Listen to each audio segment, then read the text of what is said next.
बिस्मिल्लाहिर्रहमानिर्रहीम। अस्सलामु अलैकुम। ताज 92 न्यूज़ के साथ मैं हूं नाइला भट्टी। नजर डालते हैं आज की खबरों पर। टंडू अलायार से district bureau chief Tariq Hamid Abbasi की खबर शामिल करते हैं। बारिश मुतासरीन इमदाद न मिलने पर साबिका यूनियन कौंसिल चेयरमैन आसी अब्दुल वहीद हकड़ों की क़यादत में सैकड़ों मुतासरीन का मेन रोड पर एहतजाजी मुजाहरा।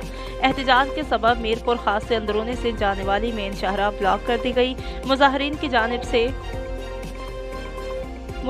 की जानिब से मुंतखब नुमाइंदों और ज़िले इंतज़ामी के खिलाफ शदीद नारेबाजी की गई। हज़ारों की आबादी पर मुश्तमिल इलाके को ना तो टेंट फराहम किया गया, ना ही राशन एक दाना तक नहीं पहुँचाया गया।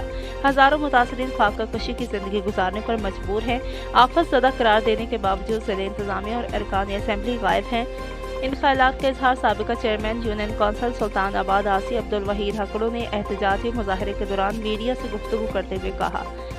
उन्होंने मजीद कहा कि अरबों रुपयों की बारिश मुतासरीन के लिए इमदाद आ चुकी है, लेकिन डिप्टी कमिश्नर टंडू अलायार मनपसंद अफराद को राशन टेंट फराहम कर रहे हैं। हकीकी मुतासरीन ताहाल तक बेयार मददगार बैठे हैं। मुतासरीन ने चीफ जस्टिस से फौरी नोटिस देने का मुतालबा करते हुए हुकूमत सिंध और आला इदारों से अपील की है कि डिप्टी कमिश्नर को मिलने वाली इमदाद की तहकीकात की जाए।